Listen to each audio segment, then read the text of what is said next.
Wanita itu menemukan hal yang mengerikan ketika dia sampai di rumah. Dia melihat suaminya keluar dari bar bersama seorang siswi. Tindakan cinta dua orang ini jelas melampaui hubungan guru-murid. Setelah suaminya kembali, dia masih ingin berusaha mempertahankannya. Seorang wanita ingin mempunyai anak. Untuk menjaga pernikahan yang akan berantakan ini. Anak-anak tidak tertarik pada cinta. Tidak tertarik, itulah motivasi saya, menghadapi masalah istrinya yang tidak masuk akal. Nick juga kehilangan kesabaran. Dia tidak ingin mempunyai anak untuk memulihkan pernikahan mereka. Dia begitu kejam sehingga dia mendorongnya hingga jatuh, memandang pria di depannya. Wanita itu patah hati. Untuk membalas dendam pada bajingan ini, dia menghabiskan 10 kg darah. Lemparkan dengan keras ke dalam lemari. Tuangkan sisanya ke tanah, lalu sebarkan di lantai. Dia melepas sarung tangannya. Buat jejak yang menarik. Terakhir, keluarkan tisu. Bersihkan. Wanita itu menyeka semua darahnya. Kemudian dia mengambil sebatang kayu dan mencelupkannya ke dalam darah. Taruh di perapian dan nyalakan. Dia membalikkan sofa. Hancurkan meja kopi kaca menjadi beberapa bagian. Akhirnya, wanita itu melompat ke dalam danau sambil memegang batu tersebut.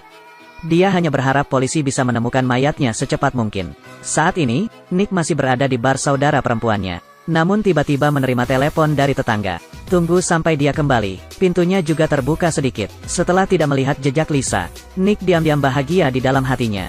Karena mereka sudah lama mulai tidak menyukai satu sama lain.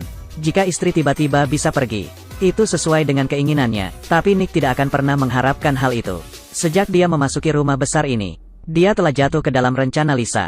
Yang menarik perhatiannya adalah meja kopi pecah di ruang tamu. Tak lama kemudian polisi tiba. Nick bilang itu karena ayahnya sakit. Dia dan istrinya baru saja pindah ke sini 2 tahun lalu. Dia bahkan membuka bar di sini untuk adikku. Nick curiga istrinya telah diculik. Ruangan itu tetap bersih dan rapi. Kecuali setrika listriknya masih dicabut. Hanya setetes darah di lemari dapur. Selain itu tidak ada yang aneh. Polisi membawa Nick ke kantor polisi.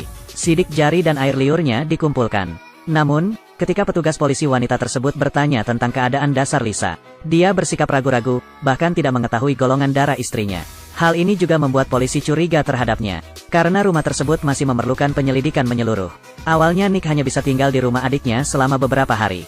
Namun tak lama kemudian dokter forensik menemukannya di tempat kejadian. Noda darah di lemari tampak seperti bercak.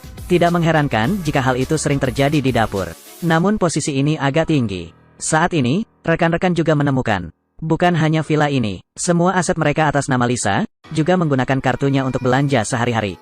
Bahkan bar saudara perempuannya disponsori oleh Lisa. Polisi juga menemukan barang-barang pribadinya. Menemukan surat bertanda, petunjuk. Karena status Lisa sebagai publik figur. Keesokan harinya Nick mengadakan konferensi pers dengan mertuanya, berharap mendapatkan petunjuk dari orang dalam. Ayahnya tidak hanya membuka hotline 24